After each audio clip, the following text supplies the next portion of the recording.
Hello friends मु आपण मानकर प्रिय विदु मु आज आपण मानक पई भाद्रव मास शुक्ल पक्ष चतुर्दशी तिथि रे पड़ुथुवा गणेश चतुर्थी रे किपरि पिला मानकर मंगल कामना पई तांकर ज्ञान रो अभिवृद्धि पई प्रभु गणेश निकट रे मोदक प्रस्तुत करिवे आउ ताकू प्रसाद रूपे अर्पण करिवे। मु आज से मोदकर प्रस्तुति विषय रे आपण मानकू जणाइबी।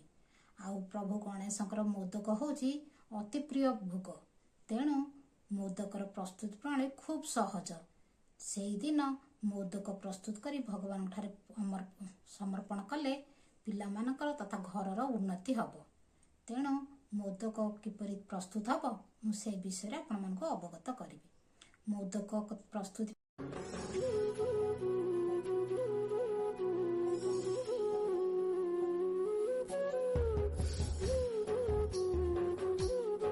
मोदक प्रस्तुति पाई आवश्यक भल अरुआ चाउल गोटे गिना, दुईटी नड़िया, किछि काजू पेस्तार खंड, गुड़ अल्प, लुण टिके आउ गुआ घिଅ, जंतिबा पाई किछि क्षीर।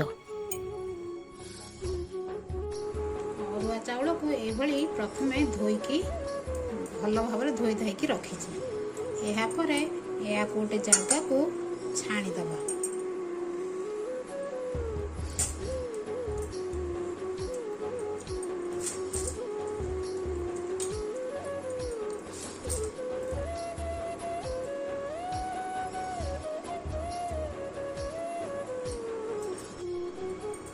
गोटे जगह को छाणी रखीद कि समय पानी निकली गला जाए।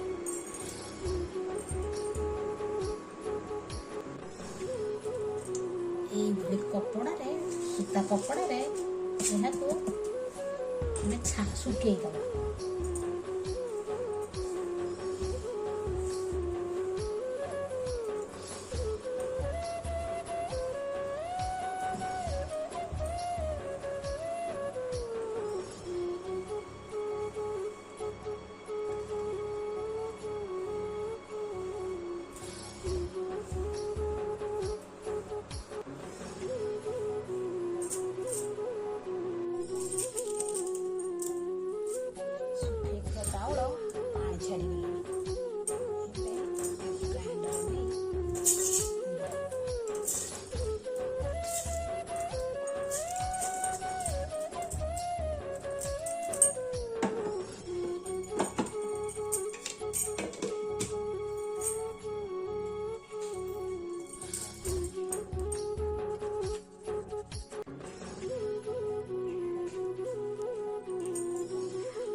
मोदक पूरा प्रस्तुति सामग्री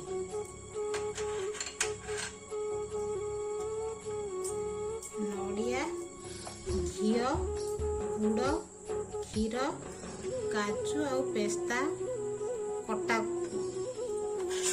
गोलमरिच, अलैच गुंड। एहा परे गोटे कड़ईटे नहीं चुली रे बसाइबा। कड़ईटी गरम होई आसिले सेथिरे चामचे घिओ दबा। घिओटी गरम होई आसिले कोरिथिबा नड़िया को सेथिरे पकाइबा। नड़ियाटी किछि समय भाजी हो गला परे गुड़टी को मध्य सेथिरे पकई नबा। गुड़ और नड़िया को टिके तरलिबा पर्यंत गोलौथिबा। नड़ियाटी रे गुड़टी मिसी गला परे आमे जो काटिक रखिथिबा पेस्ता, बादाम और काजू को सेथिरे मिसई नबा। ताकू मध्य गोलेबा। एई भली गोलेबा द्वारा गुड़टी पूरटरे मिसीजिब। एहा परे रखिथिबा गोलमरिच और अलैच गुंड सेथिरे पकई नबा। ଓ ଟିକେ ଗୁଡ଼ର ବା ମିଠାର ସ୍ୱାଦ को ଅଧିକ ବଢ଼ାଇବା ପାଇଁ ସେଥିରେ ଚିମୁଟେ ଲୁଣ ମଧ୍ୟ ପକାଇ ନେବା। ଏହାପରେ ପୁରଟିକୁ ଭଲ ଭାବରେ ଭାଜିବା, ଯେମିତି ପୁରଟିରେ ଗୁଡ଼ଟି ସମ୍ପୂର୍ଣ୍ଣ ଭାବରେ ମିଳେଇ ଯାଇଥିବ ଏବଂ ହାତକୁ ତାହା ଅଠା ଅଠା ଲାଗୁଥିବ। ଏଥିରୁ ଆମେ ଜାଣିବା ଯେ ପୁରଟି ସମ୍ପୂର୍ଣ୍ଣ ହୋଇଯାଇଛି।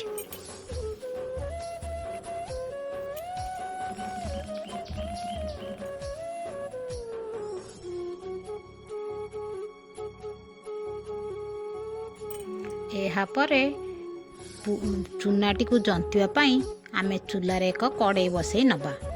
ସେଥିରେ କିଛି ପାଣି ଦେବା। ପାଣିଟି ଗରମ ହେଇ ଆସିଲେ ରଖିଥିବା କ୍ଷୀରକୁ ସେଥିରେ ଦେବା।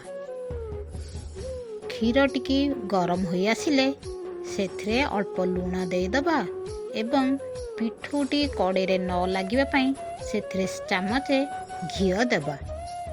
କ୍ଷୀର ଓ ପାଣି ଯେତେବେଳେ ଭଲ ଭାବରେ ମିଶିଯିବେ ଏବଂ କ୍ଷୀର ଫୁଟିବାକୁ ଲାଗିବ, ସେଥିରେ ଆମେ ରଖିଥିବା ଚୁନାକୁ ଧୀରେ ଧୀରେ ପକାଇ ତାହାକୁ ଜନ୍ତିବା। ଜନ୍ତୁଣିଟି ଭଲ ଭାବରେ ଜନ୍ତିବା, ଯେମିତି ହାତକୁ ଆଉ ଲାଗିବ ନାହିଁ। ପିଠଉଟି ହାତକୁ ନ ଲାଗିଲେ ଆମେ ଜାଣିବା ଯେ ତାହା ଭଲ ଭାବରେ ସିଝିଗଲାଣି। ଏହାପରେ ଜନ୍ତୁଣିଟିକୁ ଗୋଟେ ଥାଳିକୁ ବାହାର କରିଦେବା ଥଣ୍ଡା ହେବା ପାଇଁ। ଜନ୍ତୁଣିଟି ଥଣ୍ଡା ହୋଇଗଲେ ସେଥିରେ ଚାମଚ ଖଣ୍ଡେ ଘିଅ ଦେଇ ଜନ୍ତୁଣିଟିକୁ ଭଲ ଭାବରେ ଦଳିଦେବା। ଏମିତି ଦଳିବା ଯେମିତି କୌଣସି ବିଣ୍ଡା ସେଥିରେ ରହିବ ନାହିଁ। ଭଲ ଭାବରେ ଜନ୍ତୁଣିଟିକୁ ହାତରେ ଦଳି ତାକୁ ପ୍ଲେନ୍ କରିକି ରଖିବା। ଏହାପରେ ଜନ୍ତୁଣିଟିକୁ ଛୋଟ ଛୋଟ ଗୁଳା କରି ରଖିବା ଏବଂ ପାଣି ହାତ ହୋଇ ଆମେ ଖୋଳ ପ୍ରସ୍ତୁତ କରିବା। ଖୋଳକୁ ପ୍ରସ୍ତୁତ କରିସାରିବା ପରେ ତାର ମଝିରେ ଆମେ ପୁରକୁ ଦେବା ଏବଂ ଖୋଳକୁ ପ୍ରଥମେ ଚାରିପଟରୁ ଟିକେ ଟିକେ ଭାଙ୍ଗି ନେବା। ଏହାପରେ ପ୍ରତ୍ୟେକ ମଝିରୁ ମଧ୍ୟ ଆଉ ଟିକେ ଟିକେ ଭାଙ୍ଗ କରିନେବା। ଏଇଭଳି ତଳୁରୁ ତାକୁ ବୁଲେଇ ବୁଲେଇ ଆମେ ମୋଦକ ପ୍ରସ୍ତୁତ କରିବା। ଏଇଭଳି ଗୋଟିକ ପରେ ଗୋଟିଏ ଖୋଳ ପ୍ରସ୍ତୁତ କରି ଆମେ ମୋଦକମାନ ଧୀରେ ଧୀରେ ଗଢ଼ି ନେବା।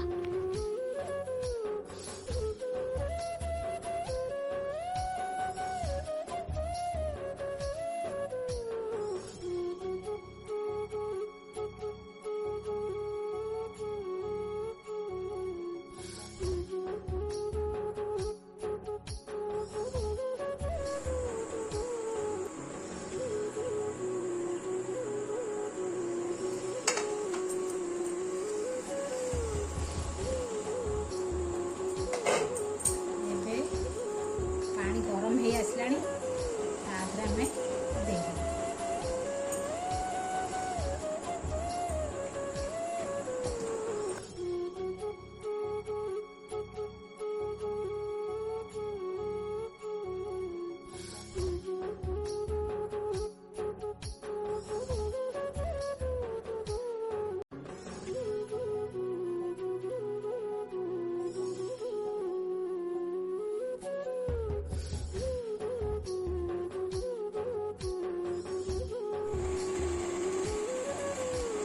ଏଇଭଳି ତାକୁ କିଛି ସମୟ ଆମେ ସିଝିବାକୁ ଛାଡ଼ିଦେବା।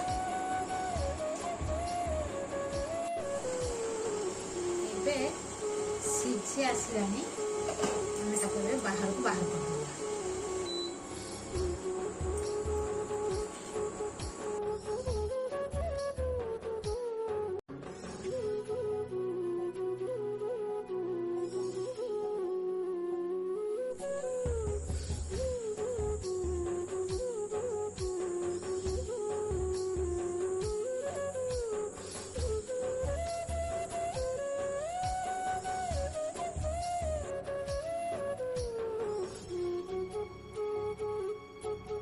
ଆପଣମାନଙ୍କୁ ମୋର ଭିଡ଼ିଓ ଯଦି ଭଲ ଲାଗିଥାଏ, ଲାଇକ୍, ସବସ୍କ୍ରାଇବ୍ ଓ ସେୟାର କରିବେ।